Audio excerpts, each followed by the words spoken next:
about telling the truth, and it's about my integrity as a person. I'm not gonna lie. I'm not gonna call a man she. I refuse to lie. It's about my personal integrity and my accountability. But, if you see something wrong happening, you stand up and you say no. Well, folks, I'm with the one and only Meghan Murphy. Remember when I went back down to the library in Toronto, it was October 2019, and Meghan Murphy was giving a talk, and all hell broke loose. Let's just throw to an excerpt from 5 years ago. You're not going to believe what you're going to see here. Oh, okay then. Well, I can understand that you are a pro-censor and a pro-deplatformer, but... I'm pro-punching you in the mouth is what I am. Oh, so violence too. Trans men are men! Trans women are women, and trash is trash! How can you just try to shut people down and say, no, you're transphobic?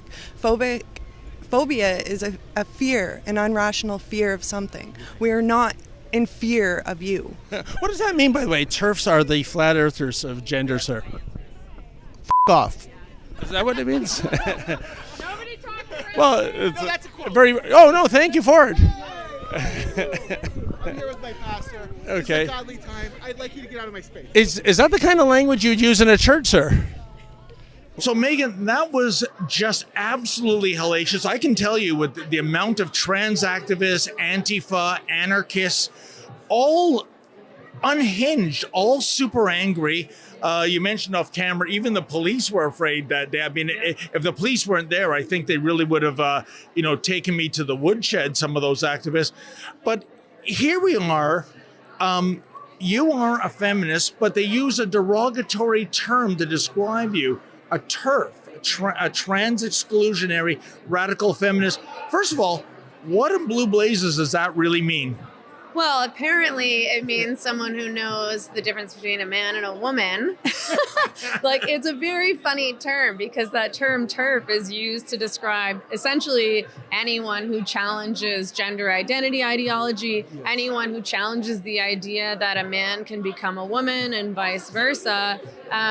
It's revealing because I think that the women who first started pushing back against this were these radical feminists. And I think a lot of people thought they were being a bit crazy. Why do you care what these guys do? Leave them alone. But lo and behold, now here we are in Crazy Town. It is astonishing. I would consider you to be a classical feminist. And by that, I mean, back in the day, if there were men trying to get into women's sports and women's shelters and women's prisons, feminists would be leading the outcry. But modern day feminists, Meghan, they're either sitting this one out. Maybe you can educate me. Is it a matter of that going up against so-called trans women, that's too much of a third rail issue? Or do they believe that trans women are real women? I don't think that they believe that so-called trans women, so men who are identifying as women, are actually women. I think they're cowards. And I think that they care about their careers. I think that, in Canada, I think pretty much every single so-called feminist institution, all of these organizations that are meant to protect and support vulnerable women, for example, women who are helping women leaving situations of domestic violence, women in poverty who need shelter, they've all lied, essentially. They all go along with this trans women are women lie and thrown women and girls across Canada under the bus. And I think it's disgusting, but it's all about funding, right? It's like they're trying to keep their jobs, they're trying to keep their little institution going, and they won't stand up. And I don't really care why. It's the truth. And what they're doing and saying is causing harm. But it's pathetic. In this business, Meghan, they always say, follow the money. And I never thought about the financial aspect. I think that's an excellent point. But in the meantime, they have sacrificed their cause for their existence. I mean, I remember the Boston Marathon. I don't think it was until the mid-'60s that women were allowed to run in the marathon. Sometimes you'd have a woman jump the fence and start to run, and the cops would gang tackle her. Now, all marathons have a women's division, and yet women's sports are under attack, and these modern day feminists are just shrugging their shoulders. I think it's appalling. I was a feminist for my entire life. You know, I can't even recall not being a feminist. And in the past few years, I've stopped identifying as a feminist. And it's not because I don't support women's rights anymore. I certainly do. I fight for women's rights in Canada still, just as I always have.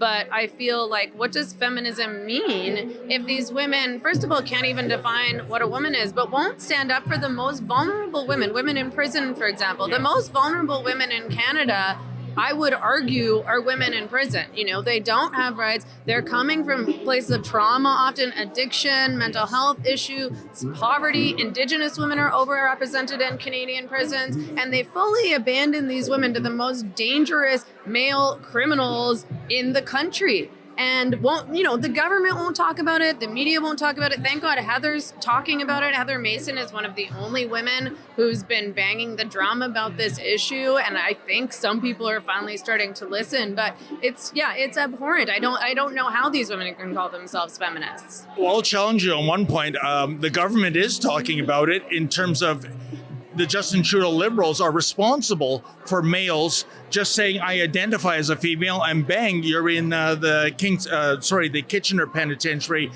for women.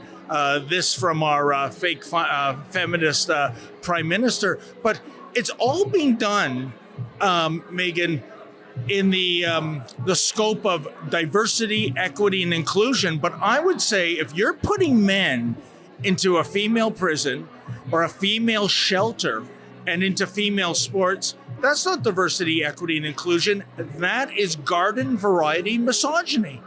I totally agree. And I would also say that it's actually exclusion.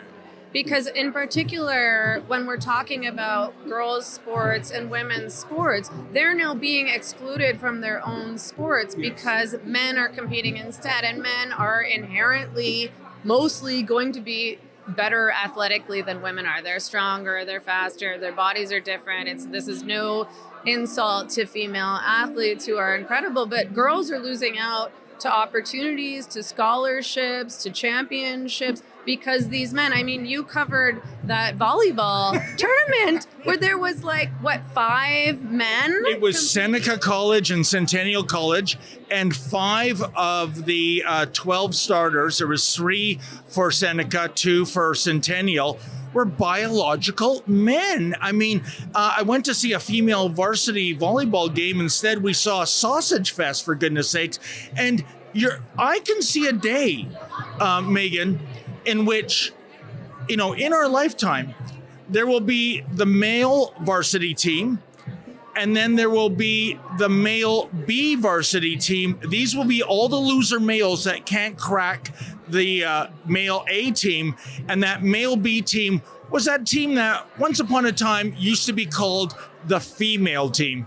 Right, exactly. And I mean, I wanted to speak to your point about misogyny, because I think any man who would do this is the poorest excuse for a male on the planet.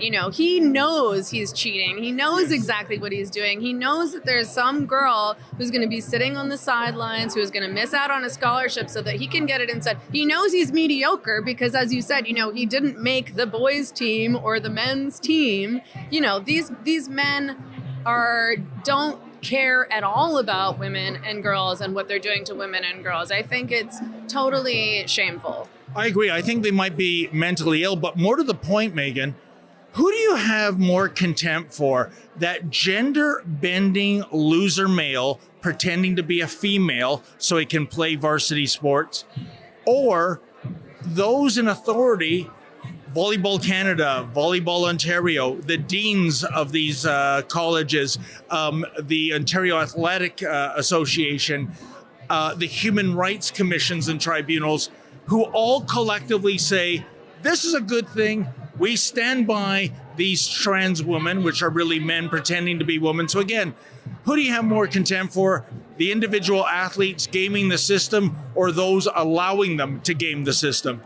That's a really tough question, but these are the people in power who have the power and have the responsibility to say no, to protect these sports, to protect the girls playing these sports. These are the people in charge. These are the people who are making these decisions. I mean, men identifying as women, that's been going on for at least a few decades now, but it's only recently that it's become such a big problem, and that's because the policies have changed, the legislation has changed. It's because these institutions and because these people in power have gone along with it and supported it, so they are responsible. You know, we could have said, okay, you wear a dress, whatever, do your thing. We never had to go so far as to change the laws and the policies and to start letting men compete as women in female sports, and letting men into women's prisons, letting men into girls' change rooms, for goodness sakes. I mean, somebody should have said no a long time ago, and they kept saying yes, and they're still saying yes. So it is their responsibility, and they are the ones who are accountable.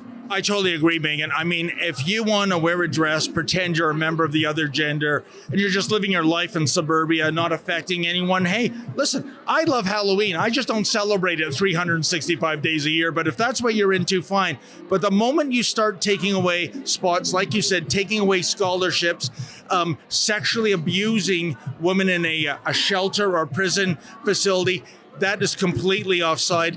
Last question, Megan. You have so many inexplicable haters out there. They're trying to cancel you. They're trying to intimidate you. You're not bending the knee. You're one of the bravest women I know. What is it that motivates you not to bend the knee, not to surrender to all these terrible haters out there? You know, when I started speaking out about this, which was, almost 10 years ago, it wasn't because this issue affected me personally. A lot of these haters will say, how does this affect you? What does this have to do with you? And I'm like, it doesn't have anything to do with me. It has to do with all women and girls in Canada, all women and girls everywhere. It has to do with free speech. It has to do with our constitutional rights that we're losing, our right to freedom of expression, our right to say that men aren't women, which, Justin Trudeau is trying to criminalize.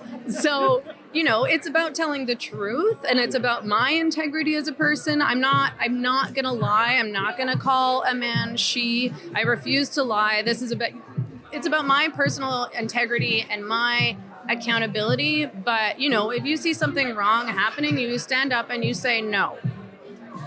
Megan, look on the bright side. So far, so good. I don't see the lunatic fringe picketing outside, unlike October 2019. That's a victory. Have a great speech tonight here at this event. Thank you so much. Thank you so much for coming. Okay. Thank you, Megan. Thanks. Wow, the common sense espoused at this conference. It was a shock to the system, given the garbage that we have to listen to from the radical elites, from politicians to our mainstream media types. Folks, if you want to take a stand against transanity, please go to transmadness.com. That's transmadness.com. Sign the petition, and please, if you're able to, kindly make a donation.